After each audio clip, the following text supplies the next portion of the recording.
Bismillahirrahmanirrahim. Assalamualaikum warahmatullahi wabarakatuh. Adik-adik semuanya, bagaimana kabarnya hari ini? Semoga semuanya dalam keadaan sehat. Baik, langsung saja kita lanjutkan pembelajaran hari ini, PJJ bagi yang di rumah, yaitu tentang tematik kelas 4, tema 3, subtema 2. Coba adik-adik lihat kedua gambar ini ya. Ada gambar burung hantu dan ada gambar kura-kura. Coba kita lihat gambar ini tersusun dari apa toh? Dari potongan kertas kecil-kecil ya. Jadi kertas yang sudah dipotong kecil-kecil kemudian ditempelkan pada gambar. Kita lihat gambar yang kedua. Gambar yang kedua ini ditempeli apa saja? Ditempeli ini kacang hijau. Kemudian yang putih ini ditempeli sagu yang berwarna putih. Kemudian yang hitam ini ditempeli sagu yang berwarna hitam.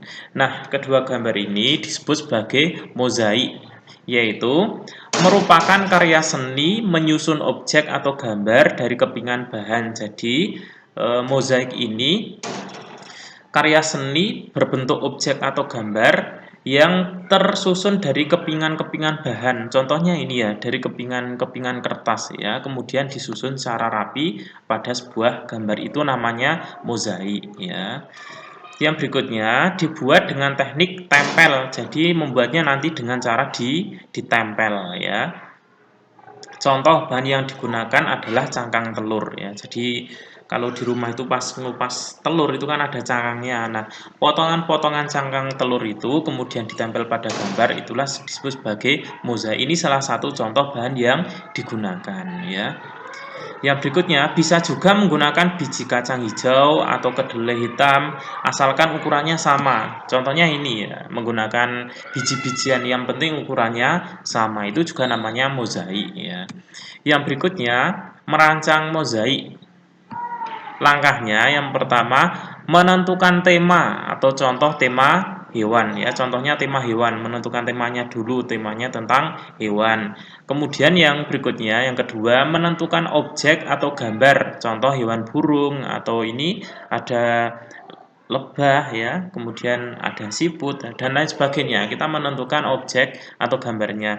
Yang ketiga, memilih bahan yang akan digunakan. Tadi misalnya, oh saya mau memilih cangkang telur, oh saya mau memilih biji-bijian, oh saya mau memilih potongan-potongan kertas. Nah, silakan dipilih dulu bahan yang mau digunakannya kan gitu. Yang keempat, menentukan media atau tempat menempelkan mozaik. Jadi menentukan tempatnya atau nanti tempat untuk menempelkan, bisa ditempelkan di kertas atau di papan kan gitu. Yang kelima, memiliki bahan perekat yang digunakan. Ya, lem kertas itu bisa ya digunakan untuk merekatkan potongan-potongan tadi. Yang keenam, memilih alat yang digunakan. Ya, ada gunting ya dan lain sebagainya gitu. Yang berikutnya berkaitan dengan hewan yang ada di Indonesia, kita lihat persebaran hewan di Indonesia itu jenisnya ada dua, yaitu yang pertama hewan ternak, yang kedua hewan liar ya. Hewan ternak itu dibudidayakan manusia, dilakukan untuk memenuhi kebutuhan hidup. Jadi dibudidayakan untuk memenuhi kebutuhan hidup. Contohnya apa saja? Yang berada di sekitar kita, yang ada di sekeliling kita, contohnya ada sapi, kerbau, kambing, ayam, dan lainnya. Yang intinya hewan-hewan itu dipelihara di rumah untuk dibudidayakan. Kemudian yang berikutnya ada hewan liar ya. Hewan liar ini hidup di alam bebas ya, di hutan kayak gitu. Jumlahnya semakin berkurang karena pemburuan dan habitatnya dirusak. Kemarin ya, ketika hewan itu yang berada di hutan diburu, kemudian keseimbangan lingkungannya menjadi rusak. Nah, akibatnya menjadi apa? Hewannya menjadi berkurang. Nah, contohnya apa saja toh?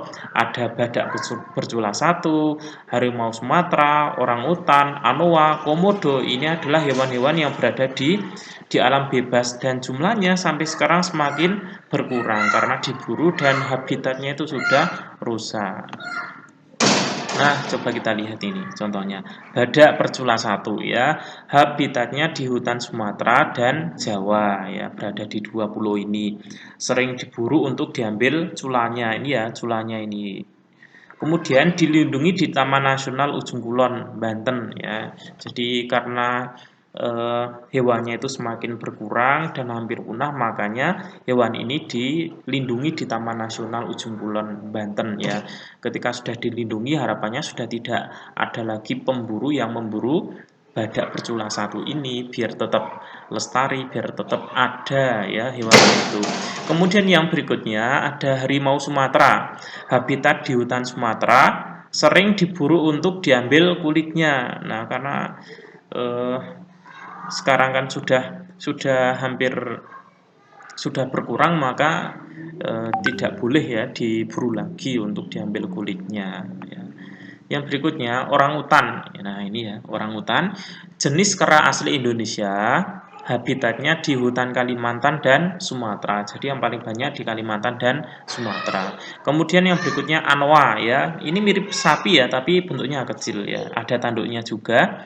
Hanya terdapat di Sulawesi ya, dan jumlahnya sangat terbatas, maka hewan ini juga dilindungi di Taman Nasional Lore Lindu ya. Ini ya, bentuknya mirip sapi.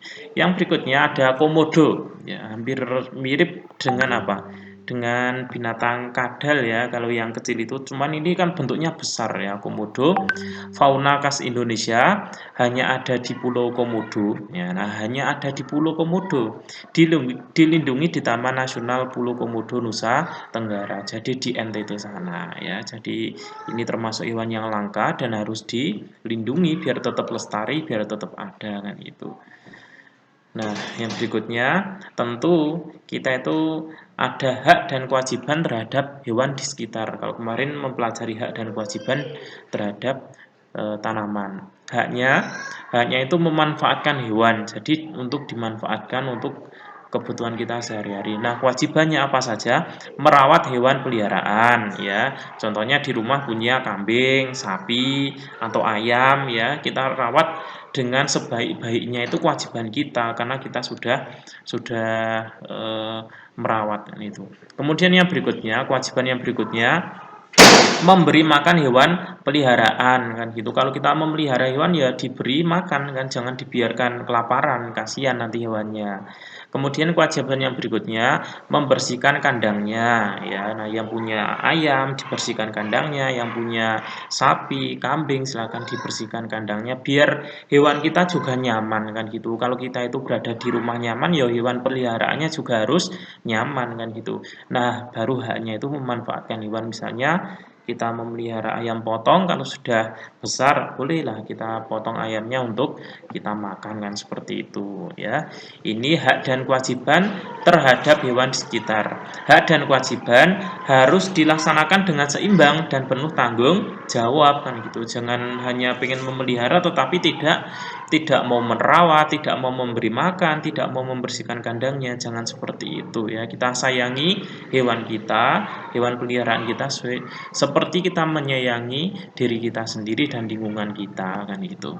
Nah, yang berikutnya tugas hari ini, anak-anak, yang pertama, bantulah orang tua kalian di rumah dalam merawat dan memelihara hewan peliharaan kan gitu.